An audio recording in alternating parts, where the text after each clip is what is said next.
few months ago, I had posted a video to my other page where I was talking about the fact that I'm going through like this healing journey and just trying to like find my femininity again, and just find my softness and all this other stuff. And it's kind of funny because like I would go back and look at that video and just kind of like pick at myself and just like notice how much I kind of lost my softness, right? So I have been determined to get back to that place of just living and existing from my love space, right? My core, my heart, my softness, my gentleness, all that. Now, I used to write when I was 12, like 13, around that age.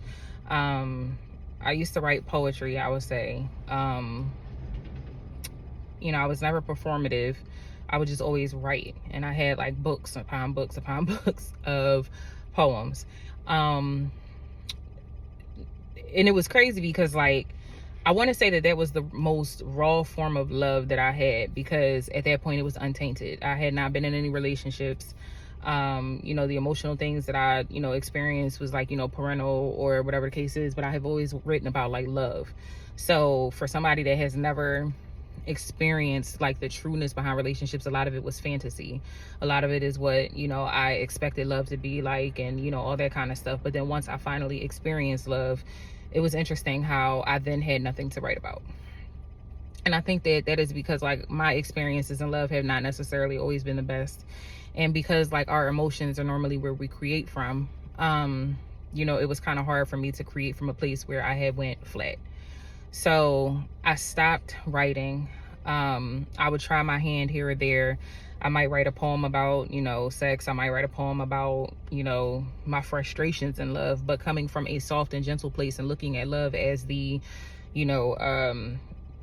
sweet entity that, we want love to be. I wasn't in that position, so I wasn't able to really write from my heart.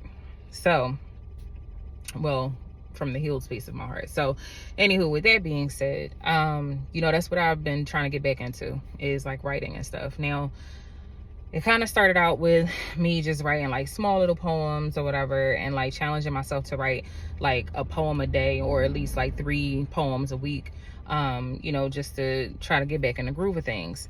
But then I started noticing that like the more I started to do the smaller poems, the larger poems started to come out, and I started to realize that I actually had a lot that I wanted to say, a lot that I wanted to get off my chest. So started writing longer poems, started going, more in depth about, my feelings, my heart, and all that, fantasies, thoughts, feelings, all of that. Then I ended up taking a break again, and I came back and started challenging myself to shuffle my playlist, listen to a song, and then write based off of the emotions or the thoughts that came up after that song. So before I knew it, I had 17 poems written in a week.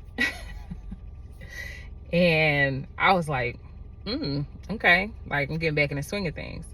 But what I also realized is that like after reading through those poems and feeling the feelings attached to those poems, that I never really lost the loving side of me, the soft, gentle side of me. She's just on reserve.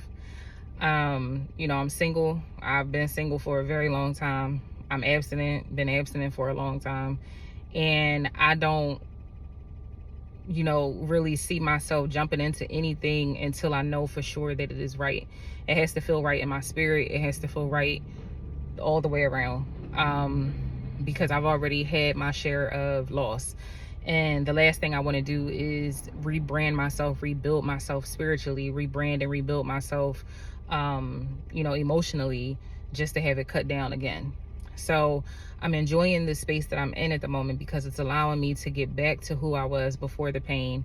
It's allowing me to meet myself in that pain, and then it's allowing me to find myself after the pain, and combine all 3 experiences to be who I am now and who I will be until, my next radical change, right? So anywho, I don't know if I shared it or not, but I've been taking care of my grandfather for some time now, and he passed away. And since he did that, I'm in this place now of trying to refine myself just in total, right? So I'm a very creative person. I have many different skill sets, and you know, it's a blessing and a curse, because it's a good thing to be able to have so many different avenues that I can tap into for whatever it is that I need to tap into. But it's a curse because, you know, it kind of makes it hard to settle in one particular thing. That's where I kind of decided that I won't be settling in one particular thing. I'm a creative by heart, which means I am going to always... Now, that was crazy for that phone to just fall like that. But anywho, what I was saying was I'm going to always tap into my creativity somehow, some way. Like, that's just what it is. But my most recent creative endeavor is I decided to take all of the poems that I wrote, all of the writings. I'm going to call them writings because, I don't know. Sometimes I feel like when you put a title on something, like, it becomes harder for people to understand your way of doing it because it has a specific title and there's like a specific connotation as to like what is supposed to be done under that title.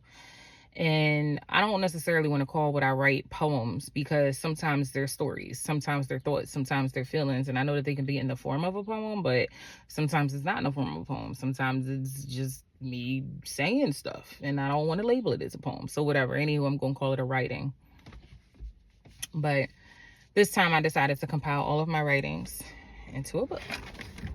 So I wrote me a book, y'all. It's called My Little Brown Book. And it is based on, I had a journal that I purchased and I was writing in. And that's what this book is based about. Like the writings and the thoughts and the feelings that were written in this journal. So it says on the back, a collective of thoughts, feelings, and fantasies staged as love letters. And then I have two excerpts from two writings. One of the writings is named Keepsakes. The excerpt, I can't even say it, says, your love is as deep as the sea. With expansions of life beneath the tide, eagerly I swim you. The second one is from Home. And the excerpt says, you spark the passion behind my eyes, the rhythm behind my flicker, the light that gives me glow. So this is my book. I wrote a book and I'm really proud of it because not only are these like my thoughts and my feelings and XYZ, it's a lot of vulnerability that I put in this book. So for me to publicize it is like a celebration for me releasing my masculine edge and accepting my femininity again, like putting her front and center. Now, like I did say before, I'm not very performative. I am what I actually just found out to be a page poet, I guess, where I keep everything on paper and in ink. But I am very excited to see what I do with this.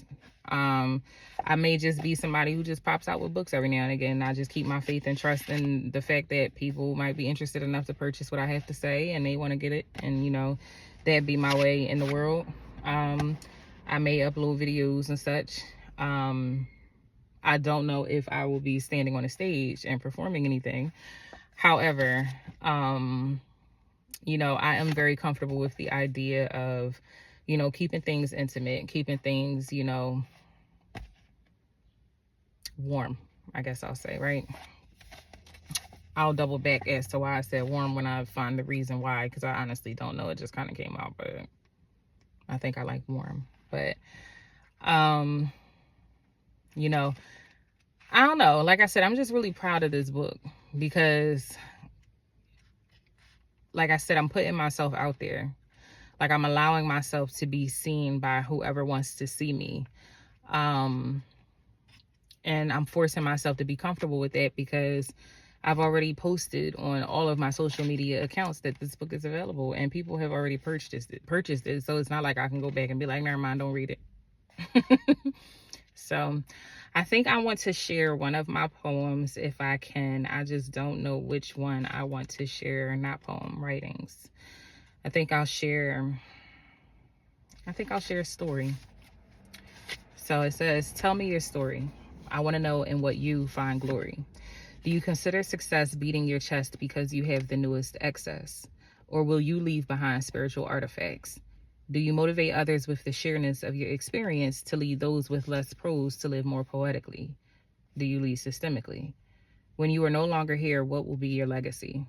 Will they speak on how you gave of yourself until you had very little left, but became full by the gratitude of your takers? Were you a waymaker? Did you shift the paradigm or fall in line with a stereotypical cosign? How did you align? Did you acknowledge your higher self or sit on the shelf in containment of society's limitations? Who were you when your ego was inflamed? Did you operate out of rage or wait until you were tamed? Did you make peace with your mistakes or learn a better way to be a spirit on this human plane? Both are okay. Real quick, how often did you pray? Did you ask God to help guide you through your day and keep you safe from any attacks that may have come your way?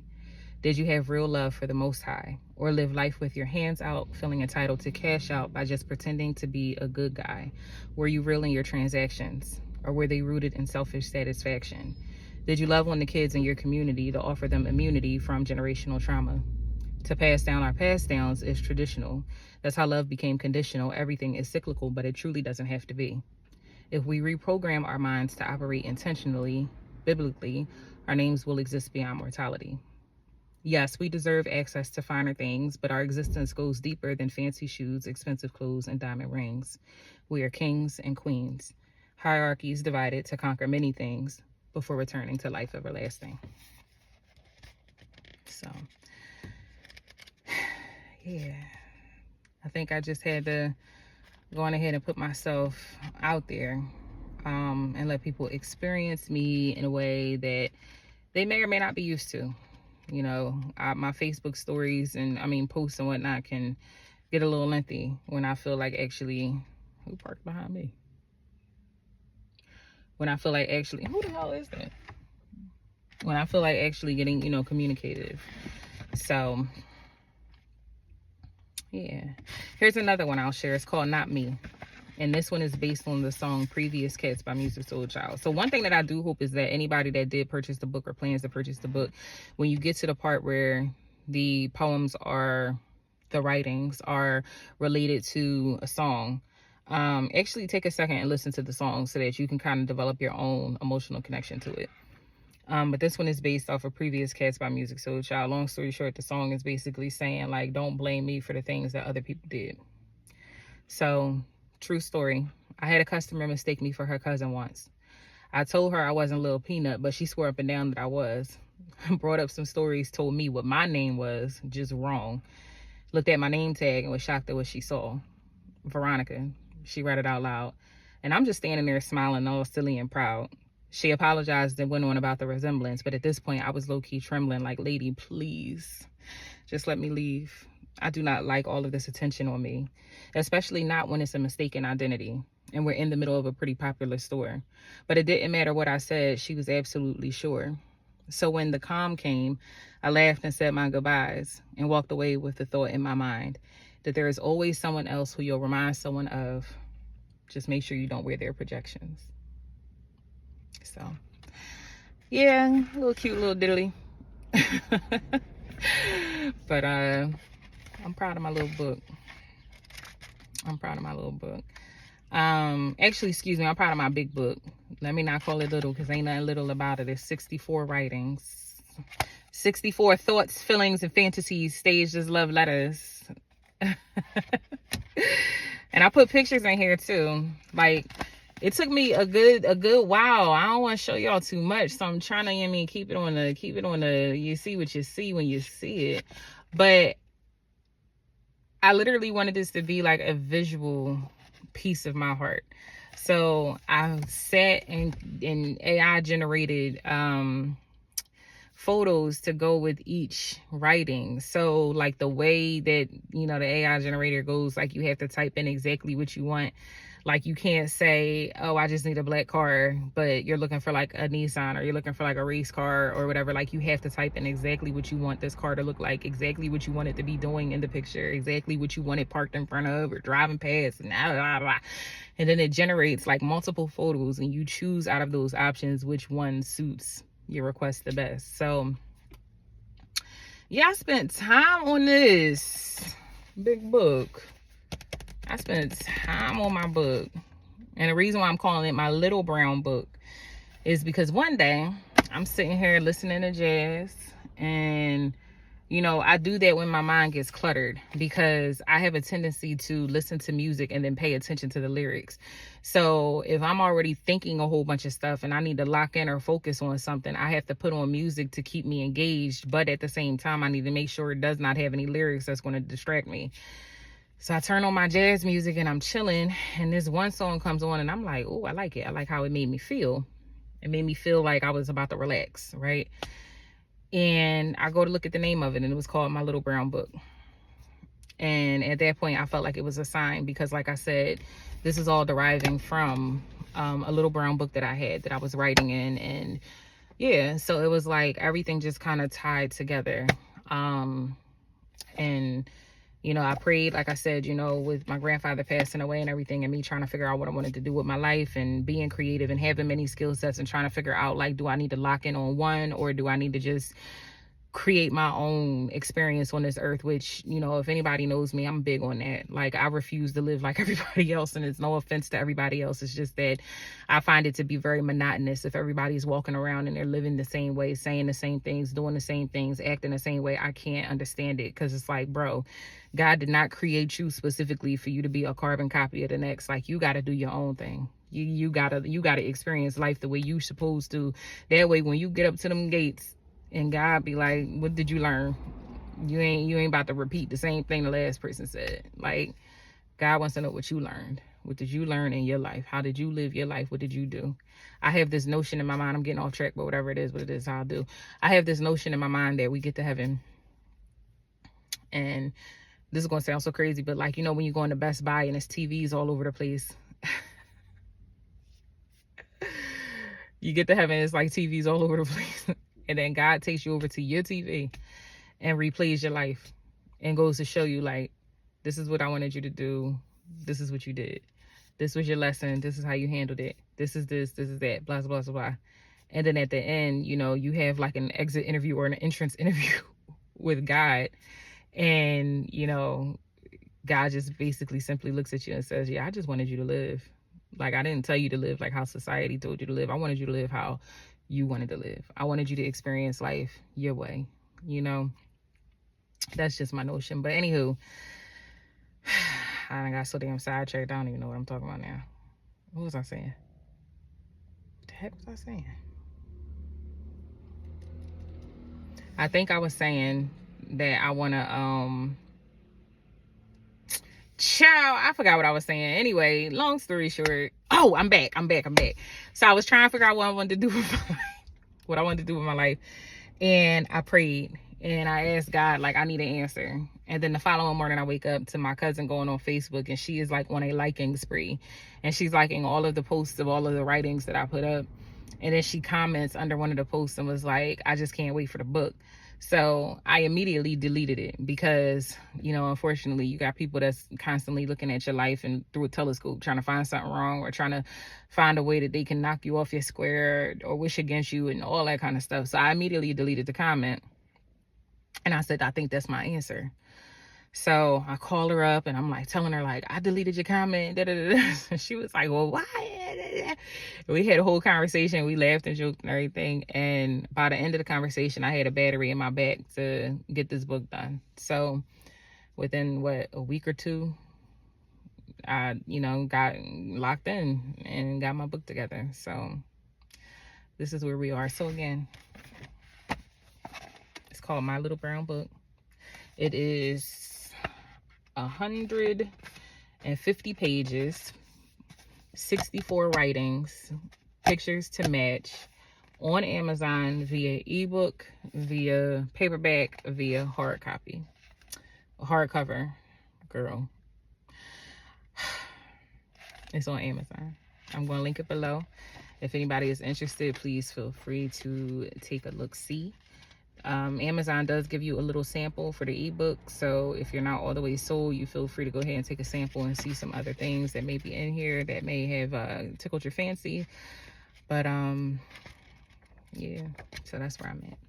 And also too, I was going to sing it, but I ain't going to sing it.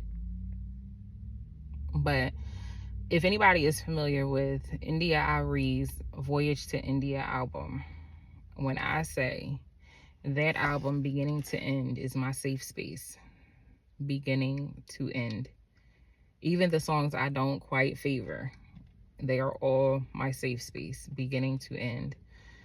There is I don't even know if I want to call it a song because it's only like 30 seconds, if even that, but we'll call it a song, called Healing. And she says, I release all disappointment from my mental, physical, spiritual, and emotional body, because I know that spirit guides me and love lives inside me. And that's why today I take life as it comes. And it was crazy because it wasn't until I was done reading the book done putting the book together, where that song jumped in my mind and would not go away. And I was sitting there singing it one day, and when I actually locked in on what she said, it was just crazy because I didn't realize that that's exactly what I was doing with this book. So, if anybody else is on their healing journey, if anybody else is trying to find their way back to love, if anybody else is just trying to be okay with, expressing love the way that they do in a society that makes it so weird to love, I think that you'll enjoy this book. I think that you will. So, all right, that's enough yapping for me. I've just been yapping 18 minutes straight. So y'all be good, y'all be great, and I will talk to y'all another time. Bye. I'm gonna risk it. I release all disappointment from my mental, physical, spiritual, and emotional body. 'Cause I know that spirit guides me and love lives inside me. And that's why today I take life as it comes. I should have just put the song on, but yo, when I tell y'all I be in so much trouble with YouTube, trouble. I be in trouble. Child. I tell you, I be in big trouble because honey, I don't be having a license to post jack shit.